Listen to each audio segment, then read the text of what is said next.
அபார கருணா சிந்தும் ஞானதம் சாந்த ரூபினம் ஸ்ரீ சந்திரசேகர குரும் பிரணமாமி முதான்வகம். ஸ்ரீ குருபியோ நமக. குருவே சரணம். கோபுரம் டிவி நேயர்களுக்கு பக்திபூர்வமான வணக்கங்கள். மகா பிரியவா அற்புதங்கள் தொடரில் எந்த தேசத்திலிருந்து, எந்த ஊரிலிருந்து, எந்த மொழி பேசும் அன்பராக இருந்தாலும் அந்த ஸ்ரத்தையான நேர்மையான பக்தி இருந்தால் எவ்வாறு மகானின் அருள் நமக்கு கிடைக்கிறது என்பதை நாம் பார்த்து கொண்டு வருகிறோம். அதற்கு உதாரணமாக இந்த பவார் என்ற அந்த ஏழை எளிய பக்தரின் நிலையை நாம் பார்த்துட்டு வரோம். தன்னுடைய வேலையை விட்டாச்சு, தன்னுடைய குடும்பத்தையும் விட்டு மகானின் தொண்டே கதின்னு இங்கே கிளம்பி வந்துட்டார். அவர் ஒருவேளை உணவு உண்டவில்லை என்றால் கூட மகான் எவ்வாறு பொறுத்து கொள்ளாமல் வாஞ்சையோடு வருகிறார் என்பதையும் பார்த்தோம். இப்பொழுது காஞ்சியில் வந்து தங்கி மகானுக்கு அணுக்கமாக தொண்டு செய்து வருகிறார், ஸ்ரத்தையாக தொண்டு செய்து வருகிறார் இந்த பவார். பல காலம் கழித்து இந்த பவாரின் குடும்பம் மகாராஷ்டிரத்திலிருந்து இங்கே வருகிறார்கள். அப்படி சங்கராச்சாரியார் தரிசனம் பண்ணணும் அப்படின்னு அவர்களுக்கு இன்னொரு திட்டம் இருந்தது. என்னதுன்னா, இங்கே காஞ்சிபுரம் வரைக்கும் வரோம், அப்படி மகாபிரியவாளை தரிசனம் பண்ணிவிட்டு அப்படியே கொஞ்சம் தூரம் போய் திருப்பதி வரைக்கும் சென்று அந்த வெங்கடாஜலபதியையும் சேவிக்கணுங்கிறது அவளுடைய திட்டம். இங்கு வந்து காஞ்சிபுரம் வந்து சங்கராச்சாரியாவை தரிசனம் பண்ண உடனே இந்த பவாரை பார்த்து நீயும் என் கூட வரையா அப்படின்னு கேட்க இவருக்கும் ஒரே ஆனந்தம். ஆஹா, வெங்கடாஜலபதியை பார்த்ததே இல்லையே, பாலாஜியை போய் நேரில் தரிசனம் பண்ணதே இல்லையே, நம்மளும் போயிடலாம். ஆனால் அது எப்படின்னா, அவருக்கு கொடுக்கப்பட்ட கடமை மிக மிக முக்கியமான கடமை. அதை அப்படியே விட்டுட்டு போக முடியாது. அப்போ முதல் நாளே போய் மகாபிரியவாள்கிட்ட போய் அனுமதி வாங்கிக்கணும். இதுதான் நடைமுறை. ஆச்சாரியாள்கிட்ட போய் பர்மிஷன் வாங்கிட்டு அவர் போன்னு சொன்னால் தான் போக முடியும். இப்போது முதல் நாள் நைட்டு அந்த இரவு பொழுதில் அந்த மேனாவை திறந்து வைப்பார் இல்லையா திரையை, அப்போ தானே பெரியவா உள்ளே வர முடியும். அப்படி அந்த திரையை திறந்துட்டே, பெரியவா எனக்கு ஒரு சின்ன ஒரு எண்ணம் இருக்குதுன்னு அவருடைய மொழியில் அவர் கேட்குறார். அப்படின்னாராம் மகான். இல்லை, எங்கள் ஃபேமிலியில் எல்லாருமே திருப்பதி போகிறா, நானும் போனோம் பெரியவா குடும்பத்தோட, பாலாஜியை பார்க்கணும். பாலாஜியை பார்க்கணுமா அப்படின்னு கேட்டாராம் மகான். இவர் தலையாட்ட, சரி சரி போயிட்டு வா, நாளைக்கு காலம் வர போயிட்டு வா அப்படின்னு சொன்ன உடனே இவர் உள்ளவே படுத்துக்கிறார். இப்போ பவாருடைய எண்ணம் என்னென்னா, காலையில் சீக்கிரமேயே எழுந்து மேனாவின் திரையை விலக்கி மகான் தன்னுடைய அனுஷ்டானத்திற்காக இந்த பக்கம் போன உடனே நாம் இந்த பக்கம் கிளம்பிடலாம் அப்படிங்கிறது அவருடைய எண்ணம். இப்போ இவர் என்ன செய்கிறார், அதிகாலையில் எழுந்து, ஏன்னா ராத்திரிலாம் தூங்கவே இல்லை, அவ்வளோ ஒரு உற்சாகம், திருப்பதி போகிறோம், பாலாஜியை பார்க்க போகிறோம், பாலாஜியை பார்க்க போகிறோம், அப்படி ஒரு உற்சாகம். இவர் காலையில் அப்படி எழுந்ததுமே போய் அந்த மேனாவின் திரையை அப்படி விலக்கி விட்டு பெரியவா வெளில வர போகிறாரேன்னு பார்த்தால் ஸ்தம்பித்து நின்று விடுகிறார் இந்த பவார். அவர் கண்ட காட்சி என்ன, சுற்றி இவ்வளவு பக்தர்கள் இருக்கிறார்கள், இவர்களுக்கு தெரியாத ஒரு காட்சி இந்த பவாருக்கு தெரியுதுங்க. என்ன காட்சி? உள்ள யார் படுத்துன்னு இருந்தா? மகாபிரியவாளா? இல்லை, எந்த வெங்கடாஜலபதியை இவர் பார்க்க போனோம்னு அனுமதி வாங்கினாரோ அதே வெங்கடாஜலபதி சாக்ஷாத் நம் மகாபிரியவாளின் மேனாவிற்குள் படுத்துன்னு இருந்தாராம். அப்படியே மெய் சிலிர்த்து போய் கதி கலங்கி நின்று விடுகிறார். என்ன இது, யாருங்க இருக்கா? கண்ணை கசகி கசகி பார்க்குறார். பார்த்தா அந்த இடத்தில் மகாபிரியவாளில் சாக்ஷாத் வெங்கடாஜலபதி படுத்துன்னு இருக்கார், சங்கு சக்கரதாரியா. ஆனந்த கண்ணீரோட பாலாஜி பாலாஜி பாலாஜின்னு கதறார். யாருக்கும் ஒன்றும் புரியலை. அப்புறம் கொஞ்ச நேரம் கழித்து மகாபிரியவா அப்படி எழுந்து போய் தன்னுடைய கடமைகளை முடிச்சுட்டு இப்படி வந்துட்டு இவர்கிட்ட ஒரு கேள்வி கேட்டாராம். கியா துமே நஹி பத்தா கி பாலாஜி யஹா ஹே அப்படின்னு கேட்டாராம் அவர்கிட்ட. பாலாஜி இங்கே தான் இருக்கேன்னு நோக்கு தெரியாதா அப்படின்னு கேட்டதுமே அந்த இடத்திலேயே மண்டிட்டு சங்கரா சங்கரா பாலாஜி கோவிந்தான்னு என்ன சொல்கிறோமே தெரியாமல் நமஸ்காரம் பண்ணிவிட்டு தன் குடும்பத்தாரை பார்த்து, நீங்கள் மட்டும் போயிட்டு வாங்க திருப்பதிக்கு, என்னுடைய பாலாஜி இங்கே தான் இருக்கார் அப்படின்னு சொல்லி அவளை அனுப்பி விட்டாராம். மகாபிரியவா ஆனந்தத்தோட நன்னாரு அப்படின்னு சொன்னாராம். இது எவ்வளவு பெரிய விஷயம் இது. நாம் எதையுமே எதிர்பார்க்காமல் அந்த மகானிடத்தில் பக்தி செலுத்தினோம் என்றால் மகான் எவ்வளவு அருளை நமக்கு பொழிகிறார் என்பதற்கு இதைவிட ஒரு சிறந்த உதாரணம் வேண்டுமா? நாம் பக்தி செலுத்துகிறோம் என்பதை தாண்டி இந்த அன்பருக்கு மகாபிரியவாளை தெரியுமா? அதுக்கு முன்னாடி அவர்னு பிறந்ததுலேருந்தே மகாபிரியவாளை பற்றி கேட்டுண்டேவா இருந்தார்? கிடையாதே. அப்புறம் எப்படி இது சாத்தியமாச்சு? மகானிடத்தில் நேர்மையும் அன்பும் இருந்தாலே போதும், நாம் செய்யும் கடமையில் ஸ்ரத்தை இருந்தாலே போதும், மகானின் காருண்யம் மிக மிக அதிகமாகவே நமக்கு கிடைக்கிறது. இதை இன்னொரு அற்புதத்தில் இதே அன்பரின் வாயிலாக மகாபிரியவா உணர்த்துகிறார். மீண்டும் ஒரு முறை விஜயம் செய்கிறார் மகாபெரியவா பல ஊர்களுக்கு. அப்படி தூர ஊர்களுக்கெல்லாம் தூர மாநிலங்களுக்கெல்லாம் போயின்னு இருக்கார். அப்படி போகும்போது வடதிசையில் நோக்கி போயின்னு இருக்கும் பொழுது ஒரு கிராமத்தில் முகாம். இந்த பவார் இன்னும் மகாபெரியவாளோட இருந்து தொண்டு செஞ்சுட்டே வரார்.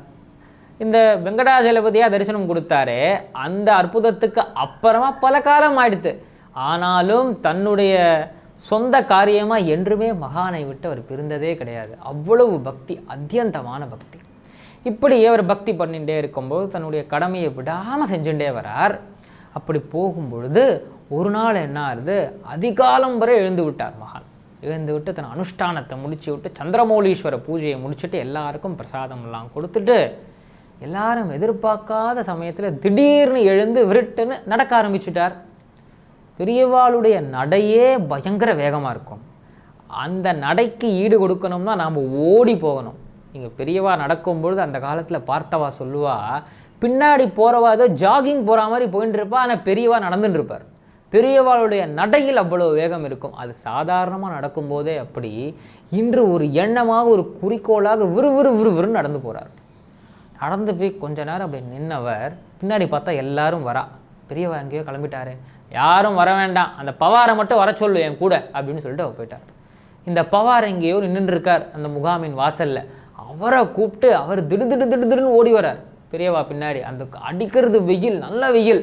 அந்த வெயிலில் மகான் ஒரு புறம் நடக்க, இந்த பவார் ஈடு கொடுக்க முடியாமல் மூச்சு அரைச்சிண்டு ஓட மகான் கடன்னு போயிட்டார். நம்ம முகாமை தாண்டி கொஞ்சம் தூரம் போயிட்டார். சத்த நாழி ஆயிடுத்து. திடீர்னு ஒரு இடத்துல போய் நின்றுட்டார். அப்படி மகான் நின்னது என்ன இடம் அப்படின்னு பார்த்தா, சுற்றி ஒரே மலை முகடாக இருக்கிறது. அங்கு செடி கொடிகள் மரங்கள் எல்லாம் வளர்ந்து இருக்கிறது. அடர்ந்த புதர்கள் மண்டி இருக்கிறது. இப்போ ஏற்பட்ட ஒரு இடத்துல மகான் நிற்கிறார். இந்த பவார் அப்படி நிற்கிறார் மகானுக்கு பின்னாடி.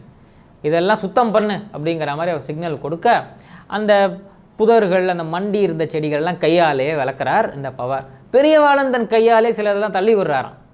இது எல்லாத்தையும் பண்ணியிருப்பாருங்க. தன் பக்தருக்கு அருள்வதற்காக தன் கைகளால் அந்த முள்ளும் கல்லும் இருந்த அந்த இடத்தில் சுத்தம் செய்கிறார் சுவாமிகள். இப்படி சுத்தம் பண்ணி ஒரு 10 நிமிஷம் சுத்தம் பண்ணியிருப்பா போல ரெண்டு பேரும். பண்ணிட்டு பார்த்தா அந்த இடத்துல ஒரு துவாரம் ஒன்று தெரியறது அந்த மலை முகடில். அது சின்ன குகையாட்டமாக இருக்குது அந்த இடம். அந்த குகையை ஃபுல்லாக காமிச்ச உடனே அந்த பவாரை செய்கையால் சொல்கிறார், போ ஜாவோ அப்படிங்கிறார். இவருக்கு உள்ளே போக ஒரே பயம். ஐயோ நான் போக மாட்டேன், என்ன மன்னிச்சிடுங்க அப்படின்னு சொல்லி கையெழுத்து கும்பிட்றான். ஏன் அப்படின்னு கேட்டாராம் பெரியவா. அதுக்கு உள்ளுக்குள்ளே துஷ்ட மிருகங்கள் இருக்குமோ, இல்லை விஷ ஜந்துக்கள் இருக்குமோ, இல்லை துஷ்ட சக்திகள் இருக்குமோ, அதை காடாச்சே, அதனால் எப்படி நம்பி போகிறது அப்படின்னு சொல்லிட்டார் அந்த பவார். அந்த பவாருக்கு ஒரே பயம். பெரியவா சொல்லி நம்ம மாட்டோம்னு சொல்லிட்டோமே அப்படின்னு வேற ஒரு பயம். இப்போ பெரியவா சிரிச்சாராம். சிரிச்சிட்டு அவரை பார்த்து ஒரு நமட்டா ஒரு சிரிப்பு சிரிச்சிட்டு அவர் பாட்டுக்கு விறுவிறுன்னு குனிஞ்சு அந்த துவாரம் வழியாக குகைக்குள்ளே போயிட்டார். சுவாமிகள் குகைக்குள்ளே போய் இப்படியே நாழியாயிண்டே இருக்குது. இப்போ இவருக்கு என்ன பயம்னா, அச்சோ நம்ம பெரியவா கூட போகாமல் தப்பு பண்ணிட்டோமே, உள்ளே ஏதாவது அசம்பாவிதம் ஆகிடுச்சுன்னா என்ன பண்ணுறது, ஹரஹர சங்கரான்னு பெரியவாளுக்கு ஒன்றும் ஆகிடப்படாதுன்னு பெரியவாள்கிட்டே வேண்டிக்கிறார் இந்த இடத்துலேருந்து அந்த பவார். இப்போ உள்ளே போன நம்ம பெரியவா கொஞ்சம் நாழி ஆறுது, இன்னும் வரலை, ஒரே டென்ஷன் இவருக்கு. ஏன்னா தனியாக வேறு இருக்கார், இருட்ட ஆரம்பிக்க போகிறது. திடீர்னு பெரியவா வெளில வந்தாராம். வெளில வரும்பொழுது உள்ளே எவ்வளோ வேகமாக போனாரோ அதே வேகத்தோடு வந்தார். முகத்தில் அவ்வளோ ஒரு தேஜஸ், அவ்வளோ ஒரு ஆனந்தம் நம்ம மகா சுவாமிகளுக்கு. ஒரு ஒன்றுமே புரியலை, என்ன நடக்கிறதுனே தெரியலேன்னு அப்படி கையை கூப்பிட்டு நிற்கும் பொழுது இப்போ போ அப்படின்னார். அதாவது என்ன சொல்ல வர்றாருன்னா, உள்ளுக்குள்ளே ஒன்றும் இல்லைடா, நான் போயிட்டு வந்துட்டேன், இப்போ நீ போ தைரியமாக அப்படின்ற அந்த ஒரு தொனியில் சுவாமிகள் சொல்ல, இப்போ இவருக்கு இன்னொரு பயம். அவரே போயிட்டு வந்துட்டார் சாமியார். அவர் போயிட்டு நம்ம போகலை அப்படின்னா அவர் நிச்சயமாக கோச்சுப்பார். அதுக்காவது உள்ளே போய் எட்டி பார்த்துட்டு வந்துடுவோம், உள்ளே ரொம்ப நேரம்லாம் இருக்க வேண்டாம். ஏன்னா இன்னும் பயம் வேறு போகலை, உள்ளே என்ன இருக்கோ அந்த எண்ணமும் அவருக்கு இருக்குது. அப்போ என்ன பண்ணுறார், ஓகே அப்படின்னு சொல்லிட்டு உள்ளே போகிறார் இந்த பவார். உள்ளே போயிட்டு அவர் பார்த்த காட்சி யாருக்குமே கிடைக்காத காட்சி. உள்ளே என்ன நடந்தது, அந்த அந்த இருட்டில் போகிறார். ஒரு 5 நிமிஷம் அந்த கும்முன்னு இருட்டு, பயங்கரமான இருட்டு. அந்த இருள் சூழ்ந்து அந்த குகைக்குள்ளே போன கொஞ்சம் தூரத்தில் ஒரு ஒளி தெரியுது. இந்த குகைக்குள்ளே என்னடா வெளிச்சம், யார் இருக்கான்னு இவர் கிட்ட போய் பார்த்தா, அப்படி தன் சிரசின் மேல் பெரிய வாளோடு நெற்றியில் திருமண் இட்டு கொண்டு கையில் ராமாயணத்தை வச்சுட்டு தியானம் பண்ணிட்டு இருக்கிற ஆஞ்சநேய சுவாமி அந்த குகைக்குள்ளே அமர்ந்துட்டு இருக்காராம். அதை பார்த்ததும் கண்ணீர் தாங்க முடியல அவருக்கு. அந்த இடத்தில் விழுந்து நமஸ்கரிக்கிறார். வெளில வரணுங்கிற எண்ணமே இல்லை. திரும்பி திரும்பி பார்க்கறது நிஜம்தான். நான் சாக்ஷாத் ஆஞ்சநேய சுவாமி, அசாத்தியமான காரியங்களையும் சாதித்து கொடுக்கும் ஆஞ்சநேய சுவாமி, அசாத்திய சாதக சுவாமி, அசாத்தியம் தவக்கிம்பத ராமதூத கிருபா சிந்தோ மத்காரியம் சாத்திய பிரபோன்னு சொல்கிறோமே, அப்படி அந்த ராமதூதரை நினைத்தால் அசாத்தியமான காரியங்களும் சாத்தியமாகும்னு சொல்கிறோமே, அப்பேற்பட்ட அசாத்திய ஆஞ்சநேய சுவாமி அந்த இடத்துல அமர்ந்துட்டு இருக்காராம். இது எப்படி சாத்தியமாச்சு? ஆஞ்சநேய சுவாமி சிரஞ்சீவியாக இருக்கிறார்னு நாம் எல்லாரும் படிச்சிருக்கோம். அவர் எந்த யுகத்தில் வாழ்ந்தார்? திரேதாயுகம். இந்த அசாத்தியமான இந்த தரிசனம் இவருக்கு எப்படி கிடைத்தது? அசாத்தியமான காரியங்களையுமே சாத்தியமாக்கும் நம் மகா சுவாமிகளின் அருளால் தானே கிடைத்தது. அப்படி ஓடி வராராம் வெளியில், குகைக்கு வாசலில் அப்படி ஓடி வந்து மகாபெரியவா முன்னாடி விழுந்து சங்கரா பெரியவா சங்கரா நமஸ்காரம் பண்ணி ஆனந்த கண்ணீரோடு அவர் அழ, சரி பேசாமல் என் கூட வா அப்படின்னு மகா சுவாமிகள் எதுவுமே நடக்காதது போல் இவரை மறுபடியும் அழைச்சிட்டு தன் முகாமு கூட்டின்னு வந்து தன்னுடைய மேனாக்கு போயிட்டார். இவருக்கு பல காலம் அதன் பின் ஆனந்த கண்ணீர் வந்துட்டே இருக்கு. பெரியவாளை நினைக்க நினைக்க இவரால் ஒரு நிம்மதியாக, அதாவது ஒரு சாந்தமாக இருக்க முடியலை. பெரியவாள்கிட்ட போகணும், பெரியவாவுக்கு தொண்டு பண்ணணும், எத்தனை ஜென்மம் எடுத்தாலும் நான் பெரியவாளோடையே இருக்கணும்னு வேண்டிக் கொள்கிற அளவிற்கு மகானின் அருள் அந்த வேற்று மாநில பக்தரையும் கட்டி போட்டது, தன்னோடு இருக்க வைத்தது என்றால் அவர் எவ்வளவு பாக்கியசாலியாக இருக்க வேண்டும். ஆக திடமான பக்தி, நேர்மையான பக்தி, அவர் சொன்னால் நான் செய்கிறேன், இந்த எண்ணம் எல்லாருக்குமே இருந்ததுனால் மகானின் அருள் நிச்சயமாக நமக்கு கிடைக்கும் என்பதில் சற்றும் சந்தேகமே கிடையாது. மகானை பற்றி தெரியாமல் மகானுக்கு தொண்டு செய்ய வந்த அந்த அன்பருக்கே இவ்வளவு பெரிய பாக்கியம் கிடைச்சதுனால் மகானை பற்றி நாம் எவ்வளவோ கேள்விப்பட்டிருக்கிறோம். நாம் அந்த மகானுக்கு செய்யும் பக்தி, நாம் அந்த மகானை வேண்டிக் கொள்ளும் விதத்தில் இருக்கும் நேர்மை நிச்சயமாக நமக்கு பல பாக்கியங்களையும் கொடுக்கும் என்பதில் சந்தேகமே கிடையாது. சக்ருத் ஸ்மரண மாத்திரேன பவரோக விநாசகே சந்திரசேகர பாதாப்சே வாசேதாம் ஹிருதிமே சதா.